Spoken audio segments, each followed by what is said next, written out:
The Joe Rogan Experience. How do they mitigate when you go overseas the effect of being over there too long?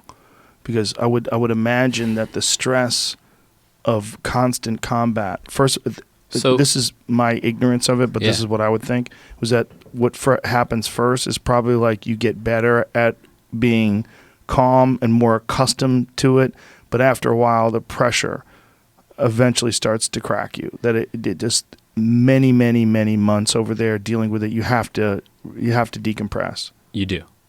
And they have like decompression windows at the end of deployments. How much what a typical deployment, how long does it last? So I was over there for 4 months, and they've done everything from 3 months to 13 plus for special operations guys. And the reason being they do the shorter ones is because of the operation tempo. You're doing so much and you're doing it so quickly, and they want you to be fresh and they want you to be good at it because they don't want that stress to happen. Right. What is that like?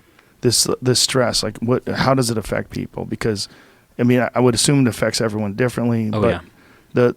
the process of being in harm's way consistently for a long term. I joke about it making everybody professionally paranoid. Like you're always, like I'm not always wound up, but I'm always on some sort of alert for things. Yeah. You know, I'm always thinking about stuff. I'm always keyed on to what's that guy doing? Why is he doing that? Right. In a way that I don't know why that's there. I mean, I know why, but I don't know what part of my brain is saying, what the fuck is that guy doing? Is that hard to let go in civilian life, or is it just there forever now? I think it's there. Well, I think it's there forever. I don't know. It's still there. Do you ever see Jocko's video? He does that. He did a video recently where he's like, people are always saying, why are you looking over your shoulder, Jocko? He goes, I'm being tactical. Because I'm checking my flanks. Yeah. He's like, why are you always in the dark? And he goes, so the enemy can't see me. How come you don't smile? I don't want them to see my teeth.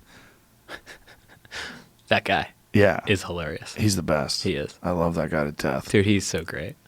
He's such an important person, too, because he's both articulate and savage. He's both a brilliant guy who is wise and humble, but also a fucking gorilla. He is. Know? He's a legit savage. Yeah. I had the chance to roll a little bit with him. Oh, don't do that. Down I would have in San told you Diego. not to do that. It was with Andy and Dud. Uh-huh. And was that when he broke Dud's neck? Yeah. Yeah. It's terrifying. Broke a bone in his neck.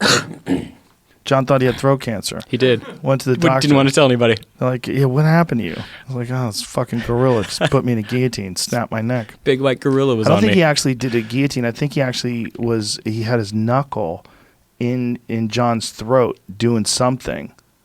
I want to say John. That sounds right. I think John But had Dud him in didn't- full guard. Dud didn't know how to tap. Exactly. He just was like going. Yeah. I think John had him in full guard.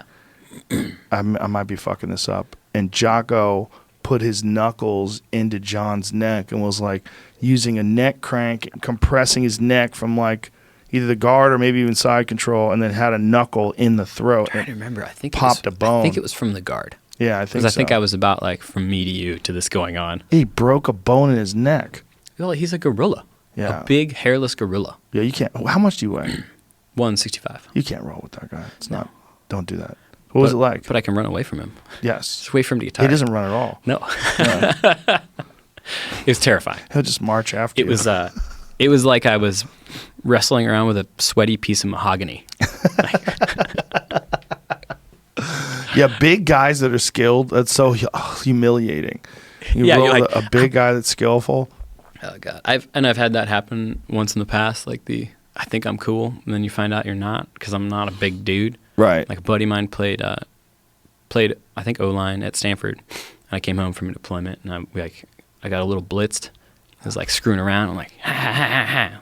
At the time I was like 175, and he picked me up from under the arms, and he's like, "You're real strong for your size," and puts me down. I'm like, "Oh god, I feel so emasculated."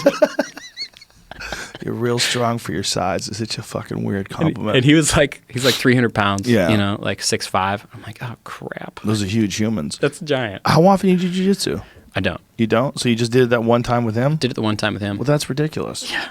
He's a fucking multiple-year black belt. Hey, thanks, Andy. Yeah, Andy's crazy. So Andy's obsessed. He does jiu-jitsu 5 days a week now. That's when we were teaching Dud to skydive. Oh, Jesus Christ. Everybody's trying to die. You're trying to It was get an him interesting week. strangled. Dudley's trying to get his neck broken. You guys are skydiving.